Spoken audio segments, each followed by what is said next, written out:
को बताता हूँ।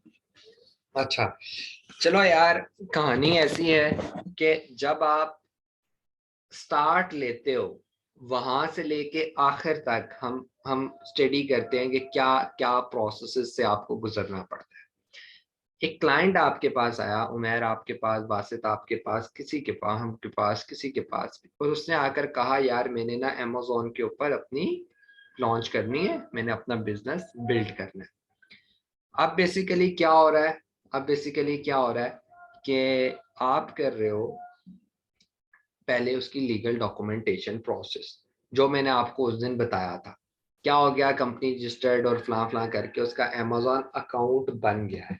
जब तक अमेज़न अकाउंट बन बनता नहीं है या चीजें जो है ना वो अप एंड डाउन रहती हैं, तब तक आपने उसका हंटिंग प्रोसेस स्टार्ट नहीं करना होता, जब तक लीगल डॉक्यूमेंटेशन कंप्लीट नहीं हो जाती। ठीक है। जब एक वीए है, जो बंदा ऑलरेडी प्रैक्टिस के अंदर है, जो बंदा ऑलरेडी टीम के साथ काम कर रहा है, उसके पास प्रोडक्ट्स ऑलरेडी अवेलेबल होती हैं।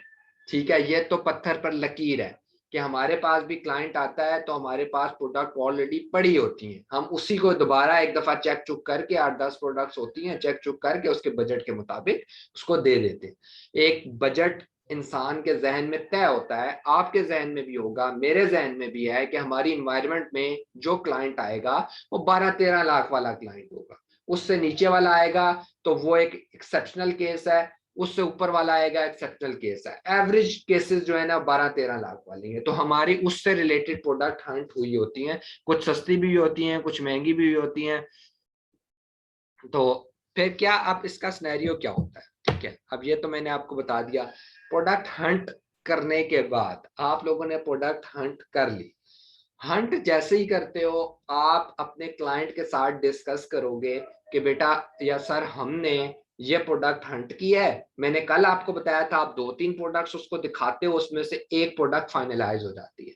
जब वो प्रोडक्ट फाइनलाइज हो जाएगी, उसके बाद आपने चेक करना होता है पेटेंट। मैं बार बार कहता हूं, पेटेंट आपने चेक करना होता है। इधर लिख देता हूं, ठीक है,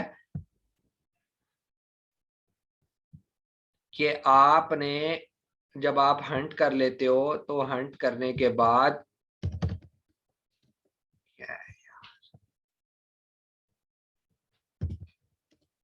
हंट करने के बाद आपने पेटेंट चेक करना होता है। ठीक है, बेसिकली पेटेंट पे बार बार हमने कहा है कि हम बाहर की कंपनीज को हायर करते हैं, $30 $35 लेते हैं वो लोग, और वो आपको चेक कर कर देते हैं कि भाई ये प्रोडक्ट जो है ना, इसका डिजाइन कहीं पेटेंट तो नहीं है, रिजर्व तो नहीं है, ऐसा तो नहीं है कि ये डिजाइन आप मार्केट में बेच ना सकते हो। आप जब पेटेंट चेक करते हो तो बाहर की जो कंपनीज हैं, फिलीपाइंस की, फाइवर पे भी मिल जाती हैं, लेकिन आप लोग मुझे से रुजू करेंगे, मैं आपको अच्छे लोग दूंगा। वो क्या है, मतलब एक इफेक्टिव लोग दूंगा, देंगे हम ऑर्डर फाइवर के थ्रू ही। लेकिन अब होगा क्या कि उस पेटेंट रिपोर्ट में आपको उसको अपनी प्रोडक्ट के कीवर्ड, अपनी प्रोडक्ट की पिक्चर, अपनी प्रोडक्ट की मार्केट के किस मार्केट में आप सेल करना चाहते हो, तीनों चीजें आपको देनी पड़ती हैं। वो फिर आपको एक रिपोर्ट दे देते हैं जो 5-6 पेजेस की होती है, जिसके ऊपर सारा लिखा होता है कि आप बेच सकते हो, नहीं बेच सकते, अगर बेच सकते हो तो थोड़ा सा डिजाइन चेंज करके बेच दो, ये वो। जब पेटेंट से प्रोडक्ट क्लियर हो जाती है, अच्छा अगर पेटेंट पे फंस जाए, कोई डिजाइन का मसला आ जाए, तो ये डीप एनालिसिस करना पड़ता है। लाइक हमारी प्रोडक्ट एक बहुत अच्छी थी, प्रॉफिट बहुत अच्छा था, हर चीज थी, लेकिन डिजाइन पेटेंट उसका निकला है। मतलब यह है कि वो डिजाइन हमें हल्का सा चेंज करना था। पेटेंट भी दो किस्म का होता है, मैंने बताया, प्रोडक्ट पेटेंट, एक डिजाइन पेटेंट। प्रोडक्ट पेटेंट हो तो प्रोडक्ट छोड़नी पड़ती है, प्रोडक्ट ही नहीं बेच सकते। डिजाइन पेटेंट हो तो इसका मतलब ये होता है डिजाइन थोड़ा बहुत चेंज कर लें। अब इशू क्या आता है, मैं आपको बताता हूँ कि यार इशू ये आता है ना कि चाइना वालों ने ना एक कंपनीज की डाइज बनी होती है, फर्ज कर लें प्लास्टिक की कोई चीज है, आप उसको नहीं ये कह सकते यार मैंने 1000 पीसेस बनाने, मेरे लिए अपनी डाई बदल दो। वो क्यों आपके लिए अपनी डाई बदलेगा, पागल है? वो मशीन बदल देगा आपके 1000 पीसेस के लिए। तो इसीलिए जब डिजाइन पेटेंट निकल आया तो सप्लायर ढूंढना मुश्किल होता है। लेकिन खैर सारी चीजें इस दुनिया में हो जाती हैं, हमने की हैं डिजाइन पेटेंट। अभी हमने रिसेंटली एक डिजाइन चेंज करवा कर भेजा है, उसका साइज चेंज करवाया, उसके ऊपर अपना स्टिकर चेंज करवाया, उसके नीचे से चीजें चेंज करवाई। खैर वट एवर जो भी था, पेटेंट से जब रिपोर्ट बेटा क्लियर हो जाती है ना, आप फिर प्रॉपर सोर्सिंग की तरफ जाते हो। ये चीज याद रखिएगा, आज हम इस चीज को कर रहे हैं, ये चीज याद रखिएगा। जब आप सोर्सिंग के लिए फाइनलाइज कर लेते हो, देखिए मैं आपको लिख देता हूं, सोर्सिंग कर लेते हो, सोर्सिंग आप कर लेते हो, तो आपने ऑर्डर प्लेस करना होता है दो तरीकों में। मैंने बताया था कि आप एक तो वो कर लेते हो, एक सप्लायर से तय कर लेते हो, उसको 30-70 पर पेमेंट करते हो, 30 पहले 70 जब आपकी गुड्स रेडी हो जाएंगे, और दूसरा आप फ्राइट फॉरवर्डर हायर करते हो जो लेकर जाता है। अब हो क्या रहा है कि यार जब आप सोर्सिंग करते हो तो अपने जो सैंपल्स है ना वो मंगवा के सप्लायर फाइनल कर लेते, लेकिन गौर से सुनिएगा, लेकिन किसी बंदे को आप पैसे नहीं देते हो, 30% भी पे नहीं करते हो। उस 30% पे करने से पहले आप करते हो डमी लिस्टिंग। ये लिस्टिंग आप करते हो कोई भी ऑर्डर प्लेस करने से पहले। डमी लिस्टिंग क्या होती है, ये आपका आज का मेन एक चीज है कि ये आपने सुननी है। ये क्या है डमी लिस्टिंग बेटा, क्या होता है, उसी तरह टाइटल, उसी तरह सब कुछ आप पूरी अपनी लिस्टिंग रेडी करके अमेजोन के जो अकाउंट आपका होता है उसमें सारी लिस्टिंग रेडी कर देते हो, बिल्कुल रेडी कर देते हो। आपको एंड पर वो पूछेगा, जब आप लिस्टिंग का पूरा फॉर्म फिल कर चुके होते हो, एंड पर वो आपसे कहता है लिस्टिंग सेव करनी है, टाइटल सेव करना है, फलां चीज सेव करनी है, पिक्चर सेव करनी है। अब मुझे बताओ सेव ये तब होगा जब यूपीसी कोड दोगे, समझ आ रही है? यूनिवर्सल प्रोडक्ट कोड दोगे तो लिस्टिंग सेव होगी। ये वो 22,000 रुपए वाली बात आ गई। अब यूनिवर्सल प्रोडक्ट कोड आपको मिलता कहां से है? GS1 एक वेबसाइट है जहां से आप कोड परचेज करते हो। जब आपकी लिस्टिंग कंप्लीट होती है वो कहता है जी अपलोड करें या दें वो क्या यूपीसी कोड, आप वो कोड उसको देते हो, 9-10 डिजिट्स का एक कोड होता है, वो कोड आप देते हो, ओके करते हो, उसके बाद आपकी अब लिस्टिंग सेव होगी। आपका एड चल पड़ा।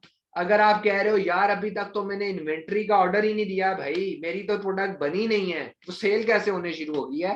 तो बेटा वो सेल नहीं हो रही, उसकी लिस्टिंग उसकी सारी चीजें तैयार होके लग चुकी हैं। अब वो दो बंदों को नजर आ रही है, एक आपको और एक अमेजोन के सर्वर को, बाकी किसी क्लाइंट को नजर नहीं आ रही, कस्टमर को भी नजर नहीं आ रही।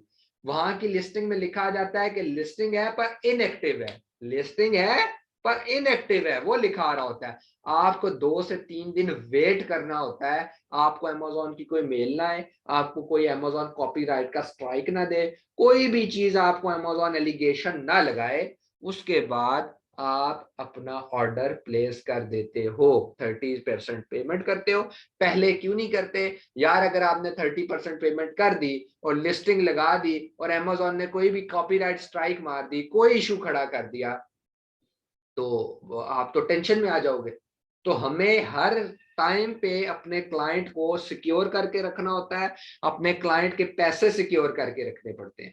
अब आपको समझ आ रही है कि जो लोग कहते हैं ना कि यार मैंने प्राइवेट लेबल किया और मुझे नुकसान हो गया, या कोई बंदा आकर कहता है यार मैंने प्राइवेट लेबल किया था मुझे तो मेरी चीज सेल नहीं हुई। बेटा इसीलिए नहीं सेल होती क्योंकि लोगों को ये चीजें नहीं पता।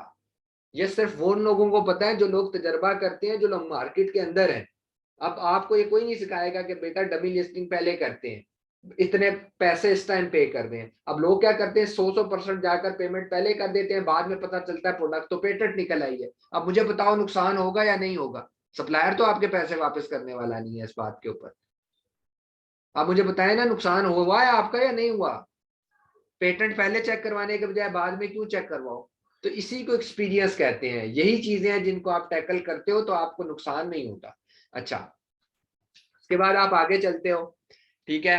अब क्या हुआ, सप्लायर ने आपकी प्रोडक्ट्स रेडी कर ली, डमी लिस्टिंग के बाद वापस सोर्सिंग क्योंकि वापस आ जाती है। अब हमने यहाँ पर क्या करना है, डमी लिस्टिंग के बाद हमने फ्राइट फॉरवर्डर हायर करना है। अब फ्राइट फॉरवर्डर बेटा क्या कह रहा है, आपका फ्राइट फॉरवर्डर कहता है कि मुझे पैसे तो 50-50% पेमेंट करो। अक्सर 50% पेमेंट वो पहले ले लेता है, 50 बाद में लेता है, और कई दफा 100% पहले ले लेता है। सप्लायर पे डिपेंड करता है, फ्रेट फॉरवर्डर पे डिपेंड करता है। खैर आप उसे 100 भी दे दें तो अली बाबा के थ्रू आप करेंगे तो चीजें जो उनसी है ना वो सेट रहेंगी, कोई ऐसा मसला नहीं होगा। अब हो क्या रहा है कि चीजें आप लोगों ने आपका सामान उठाया, सामान उठाने के बाद आप वो यूके तक पहुंच गया।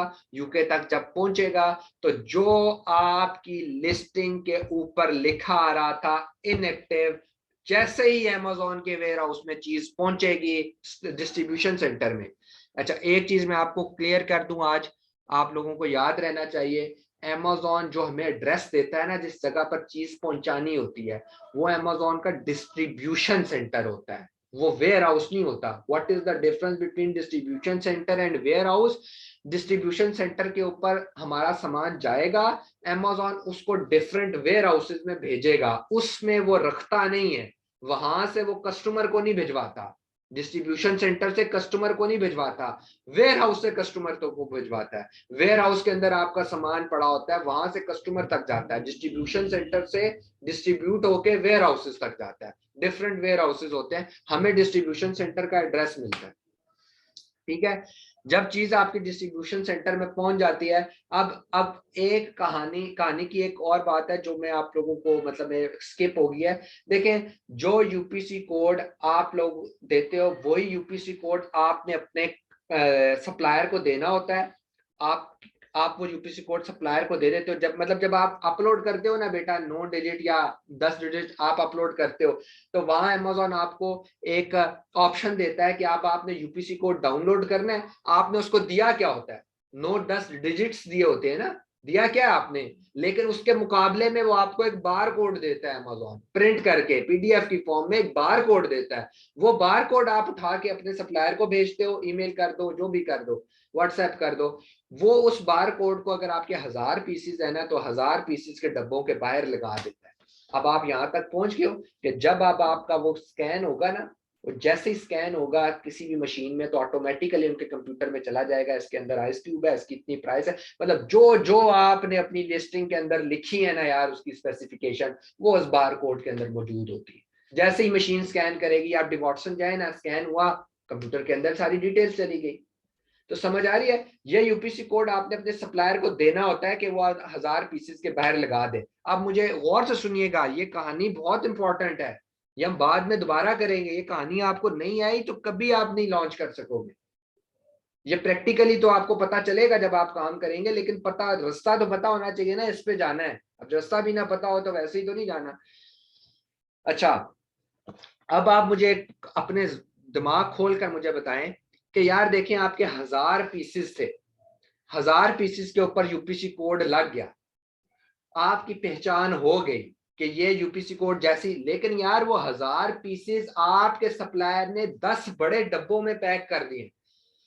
ठीक है, अब 10 बड़े डब्बों में ना आपके वो पैक हो गए हैं। ठीक है, अब हो क्या रहा है, अब आप मुझे एक बात बताएं, अब बेसिकली हो क्या रहा है इसमें, सिनेरियो क्या बना है आपके इससे कि यार वो तो 100 एक डब्बे में उसने कर दिया, 100 दूसरे डब्बे में कर दिया, और 100 जो है ना तीसरे डब्बे के अंदर कर दिया। ठीक है, तो अब मुझे एक बात बताएं कि यार वो जो यूपीसी कोड थे वो तो यार अंदर ही छुप के रह गए, वो यूपीसी कोड तो अंदर छुप के रह गए ना। तो अब आप मुझे बताएं कि यार अगर यूपीसी कोड आपके सारे छुप कर रह गए हैं, तो यूपीसी कोड सारे छुप के रह गए हैं, तो अमेजोन के ऊपर एक 1000 जो सी है ना चीजें जो सी हैं वो आती होंगी यार। 1000 क्या, कई कई कई चीजें जो सी है ना वो आपकी उनके वेयर हाउस के अंदर आ रही होंगी। ठीक है, अब आप मुझे एक बात बताएं कि यार अमेजोन को कैसे पता चलेगा ये जो 10 डब्बे अभी आए हैं ये उमेर के वेयर हाउस के या उमेर की दुकान के हैं? मुझे बताएं कैसे पता चलेगा। आप में से कोई बंदा मुझे कह सकता है यार कि उमेर के जो उनसे ना उसको पता चलेगा, अमेजोन को इल्हाम हो जाएगा कि भाई ये तो उमेर के हैं, तो वो ऑटोमेटिकली उमेर की दुकान का सामान समझ लेगा? यार जहरी बात है, उसके ऊपर अगर कोई चीज लिखी नहीं हुई, कोई चीज उसके ऊपर आ ही नहीं रही, कोई चीज उसके ऊपर मेंशन ही नहीं है, तो उसको कैसे पता चलेगा? तो इसीलिए इस काम, और एक और बात गौर से सुनिएगा, ये इन चीजों को गौर से सुनिएगा, ये इंपॉर्टेंट चीजें हैं, ठीक है जी। बड़े बॉक्सेस का अलग से जो सा है ना आपका होता है, बार कोड होता है, ठीक है। अब वो बार कोड आपको मिलता कैसे है, मैं आपको उसकी एक बात समझाता हूँ, एक सेकेंड।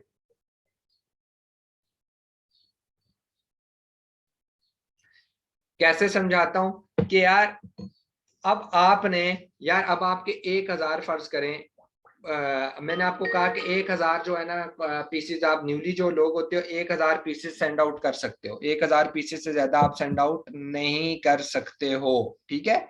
ये तो प्रॉपर एक चीज है, तरीका है, ठीक है। लेकिन लेकिन कोविड के अंदर अमेजोन 300 पीसेस लेता था, इससे ज्यादा रखवाता ही नहीं था। तो यार अगर हम 300 पीसेस बनवाकर चाइना से भेजते थे यूके में, तो कॉस्ट ज्यादा आ जाती थी ना यार। जितने पीसेस ज्यादा बनवाओगे उतना कम प्राइस देगा सप्लायर। पीसेस 300, फ्राइट पाउडर भी लेकर जाने की ज्यादा कॉस्ट ले रहा है, बनाने की ज्यादा कॉस्ट पड़ रही है। So at the end of the day हम क्या करते थे, हम वहां पे 3PL की सर्विसेज लेते थे, मतलब कोई नॉर्मल वेयर हाउस वहां ले लेते थे, अपने 1000 पीसेस वहां पहुंचा देते थे, वहां से 300 आगे अमेजोन के वेयर हाउस में पहुंचा देते थे। जब वो 300 खत्म होते थे तो चाइना से नहीं जाना होता था, फटाफट 2 घंटे के अंदर हमारे 300 वापस रीस्टॉक हो जाते थे। सो हो क्या रहा है, कहानी समझने की कोशिश कीजिएगा कि आपको जब आप यहां से अपना सप्लायर फाइनलाइज कर, ये फ्राइट फॉर्डर सब फाइनलाइज कर लेते हो, तो आपको बनाना पड़ता है बेटा शिपमेंट प्लान, ठीक है। शिपमेंट प्लान आपको बनवाना पड़ता है। अमेजोन के एक अकाउंट के अंदर जाकर एक शिपमेंट प्लान बनता है। उस शिपमेंट प्लान के अंदर आपने जाकर अमेजोन से इजाजत लेनी होती है कि मैं 1000 पीसेस भेज रहा हूं। शिपमेंट प्लान बनाने के लिए आपकी डमी लिस्टिंग का होना जरूरी है। अगर इस चैनल से नहीं चलेंगे शिपमेंट प्लान नहीं बनेगा। शिपमेंट प्लान के अंदर आप ये बताते हो, मैं फर्ज कर लो मेरी आइस क्यूब है, मैं आइस क्यूब के 1000 पीसेस भेजना चाहता हूं, इसके 10 बड़े बॉक्स हैं, उसके अंदर इतने छोटे बॉक्सेस हैं, फला फला चीजें हैं, कलर वेरिएशन नहीं है, सारी डिटेल्स आप अमेजोन को बताते हो। अमेजोन आपको अलाउ करता है, अमेजोन आपको कहता है हाँ भाईजान ओके हो गया, आप हमारे इस वाले डिस्ट्रीब्यूशन सेंटर के ऊपर अपना सामान भेज दें। समझ आइए अब आपको ये बात? तो वहां से वो एड्रेस हमें मिलता है। अभी तक आपके पास कोई एड्रेस था, कहाँ भेजोगे? सप्लाई फ्राइट फॉर्डर को क्या बताओगे, मेरा सामान उठा के यूके ले जाओ, अमेजोन के वेयर हाउस में ले जाओ, अमेजोन के डिस्ट्रीब्यूशन सेंटर में ले जाओ। ओ भाई किस वाले डिस्ट्रीब्यूशन सेंटर में ले जाओ? 100 डिस्ट्रीब्यूशन सेंटर है। इजाजत ली है आपने, वहां कोई आपके सामान का इंतजार कर रहा है? तो जब आप शिपमेंट प्लान बनाते हो ना, तो शिपमेंट प्लान बनाने के बाद बेटा आपको अमेजोन एड्रेस देता है, समझ लें वहां 2 फौजी खड़े कर देता है जो आपके सामान का इंतजार कर रहे हैं। आप वो एड्रेस उठा के अपने फ्राइट फाउंडर को देते हो, और वहां पर अमेजोन उस एड्रेस के साथ आपको एक और कोड देता है, जिसको हम बार कोड नहीं कहते, कोड होता है। वो बड़े जो बॉक्सेस हैं उनके बाहर आप पेस्ट कर देते हो। जब आपका सामान अब यूके पहुंचा, आपके बड़े वाले बॉक्सेस के बाहर बड़ा वाला जो कोड है ना, जो देख के जो यूनिक कोड था, वो देख के अमेजोन के जो 2 फौजी खड़े थे ना, उन्होंने कह दिया भाईजान ये उमेर के दुकान का सामान आ गया है। समझ आ गई? यहां से फिर आपकी प्रोडक्ट हो जाती है लाइव। इसीलिए मैं कहता हूं कि अच्छे इंस्टीट्यूट्स, अच्छी टीम्स का पार्ट बने। मेरी अभी एक लॉन्चिंग है जिसमें अभी आज हमारे फ्राइट फॉर्डर ने लोड करवा दिया है, और हमारी कश्ती वहां से निकल रही है चाइना से, जो 10 से 12 दिन में यूके पहुंचेगी। अब आपको मैं बता रहा हूं कि 1 टके का काम अहमद ने नहीं किया, मोहसिन कर रहा है। मोहसिन जिंदगी में पहली दफा ये काम कर रहा है। वो सिर्फ मुझसे पूछता है सर ये काम इस तरह करना था, मैं कहता हूँ इस तरह। तो क्या हो रहा है, मोहसिन आज के बाद गुरु बन के निकलेगा जिस दिन हमारी प्रोडक्ट लाइव होगी।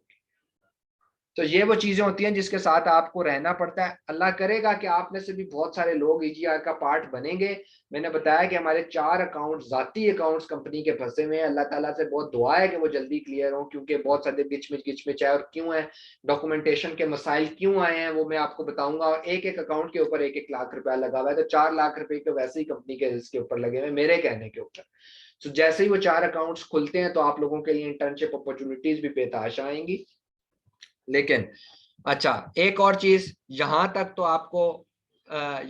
आपको चीज समझ आ गई, ठीक है, यहां तक आपको समझ आ गया। एक चीज और है जो आप एक्सपीरियंस करेंगे, मैं आपको एडवांस में बता रहा हूँ, घबराना नहीं है, घबराना नहीं है, घबराना नहीं है। ये चीज जब फेज होती है, मैंने लड़कों को रोते देखा है, मैंने क्या उसको कहें, परेशानी की हालत में फिरते देखा है कि ये हमारे साथ हो क्या गया है, या क्लाइंट कल को मेरा गला दबा देगा।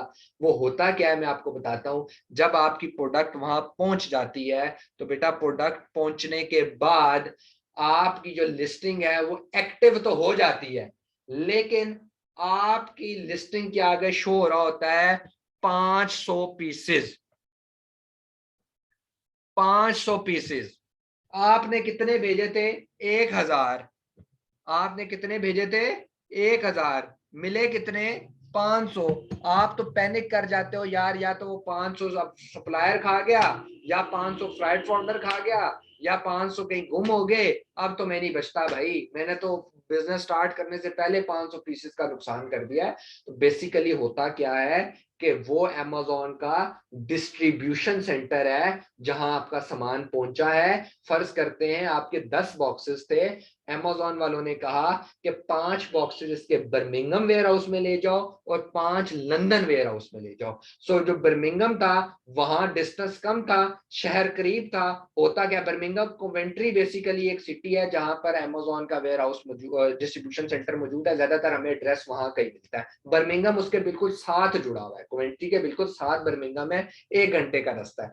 सो क्या हुआ, जो 500 पीसेस बर्मिंघम वेयर हाउस में जाने थे वो जल्दी पहुंच गए। जैसे ही पहुंचे उन्होंने खोल के स्कैन किया, आपके 500 पीसेस आपके रैक में लगा दिए, जहां पर लिस्टिंग में 500 पीसेस एक्टिव आना शुरू हो गए। लंदन दूर था, लंदन में 5-6 घंटे लगने थे, 5-6 घंटे लगे लंदन पहुंचने में। 9 to 5 जो टाइम था वेयर हाउस का खत्म हो गया। अगले दिन सुबह वो लोग आएंगे, आपका कॉटन खोलेंगे, स्कैन करेंगे, आपकी इन्वेंट्री लाइव हो जाएगी।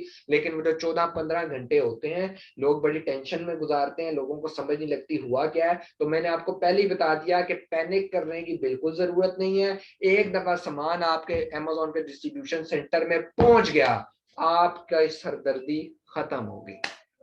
अब आपकी सरदर्दी यहाँ से खत्म है। अब अमेज़न का काम है पहुंचाना, अमेज़न का काम है लाना, आपका काम है पीपीसी चलाओ, मार्केटिंग करो, चीजों को सेल आउट करो, पहुंचाना, लाना, पैसे देना, अब सब अमेज़न का। ठीक है, तो होपफुली आपको ये कहानी समझ आई होगी। ये जीरो से लेके एंड तक की कहानी है। हम इसको दोबारा करेंगे। अपने अपने रजिस्टर के ऊपर पॉइंट्स बनाइएगा, अपने रजिस्टर के ऊपर लिखिएगा कि पॉइंट नंबर 1 में क्या करना है, पॉइंट नंबर 2 में क्या करना है, स्टेप नंबर 3 में क्या करना है, स्टेप नंबर 4 में क्या करना है। और उस स्टेप नंबर 4 के नीचे पे छोटे छोटे पॉइंट्स बनाए कि इसमें यूपीसी कोड लेना था, इसमें GS1 से लेना था, इसमें ये करना था, ताकि आपके सामने एक प्लान तैयार रहे और आप उसको हिफ्स कर सके। बाकी इंशाल्लाह प्रैक्टिकल एनवायरनमेंट में जब आप जाएंगे। एक आखिरी बात क्वेश्चन आंसर्स पे जाने से पहले, यार हमारे 4 अकाउंट्स फंसे हुए हैं, जो कंपनी के अभी हालिया अकाउंट्स हैं, जो फंसे हुए की बात कह रहा हूँ। उसमें प्रॉब्लम ये आ रहा है यार, वेरिफिकेशन काफी स्टेप्स मुश्किल कर दिए हैं, और अमेज़न एक एक अपील का, एक एक मेल का रिप्लाई करने में 10 से 12 दिन लगाता है। तो इतना टाइम वेस्ट हो जाता है। मतलब अगर अभी मुझे मेल आ गई है तो अब मैंने रिप्लाई कर दिया, मुझे 10-12 दिन वेट करना है। तो होता क्या है, जो न्यू लड़के हैं, जो न्यू बीज हैं, वो पैनिक करते हैं। मेरी एक कैंडिडेट है, मेरी बहुत अच्छी दोस्त है, मेरी बहुत अच्छी दोस्त की सिस्टर है, वो मुझे कल आकर कहती है, अहमद भाई मुझे ऐसा लगता है कि वो अकाउंट तो अब ओपन नहीं होते। तो मैंने उनको काफी गुस्सा भी किया रात को। मैंने कहा यार आपके लिए ई कॉमर्स नहीं बना है। अगर आप ये कहती हैं ना कि यार मुझे आज उठूं और कल मेरा अकाउंट ओपन हो, आज उठूं और कल हो, अमेज़न फिर ये चीज नहीं है बेटा। अगर ये करना है तो फिर दराज कर लो। ठीक है, सो पेशेंस रखें और अल्लाह ताला से दुआ करें। टीम काम कर रही है, लड़के काम भी कर रहे हैं। इवन मैंने एक एक अकाउंट को मैंने आउटसोर्स किया हुआ है। $200 देने का एग्रीमेंट है, $200 मैंने देने हैं, मेरा अकाउंट जैसे ही ओपन होता है। दोस्त $800 तो मैंने जेब से लगाया हुआ है कंपनी के। सो डेफिनेटली आपको, और एक ये बात कि उन अकाउंट से अहमद को कोई फायदा नहीं है। मुझे क्या फायदा होना है यार, मैं तो ऑलरेडी क्लाइंट की लॉन्च भी कर रहा हूँ, मेरा ऑलरेडी कंस्ट्रक्शन का प्रोजेक्ट भी चल रहा है, मेरा ऑलरेडी, मेरा मुझे अल्लाह ने इतना दिया है कि अल्हम्दुलिल्लाह मैंने अभी ईद के बाद उम्मीद है कि न्यू गाड़ी परचेज करनी है। इससे नहीं कमाया, अमेज़न से नहीं कमाया। मैं अमेज़न को जो कमाता हूँ अपनी कंपनी पे लगा देता हूँ, कंस्ट्रक्शन के काम से कमाया अल्हम्दुलिल्लाह। सो मुझे इस चीज की जरूरत नहीं है उन 4 अकाउंट्स की। उन 4 अकाउंट्स का खुलने का ताल्लुक आप लोगों से ज्यादा है कि जो लोग मेरे से सीख रहे हैं उनको इंटर्नशिप्स मिल जाएंगी, वो लोग ज्यादा जल्दी ग्रूम कर जाएंगे। ठीक है। सो अल्लाह ताला से दुआ कीजिएगा कि अल्लाह ताला सबके नसीब अच्छे करें और चीज़ों को बेहतर करें। आप कोई क्वेश्चन आंसर जो उनसे हैं वो ले लें ताकि फिर हम आगे चलते हैं।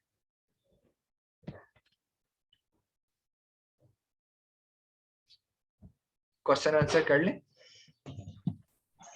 जी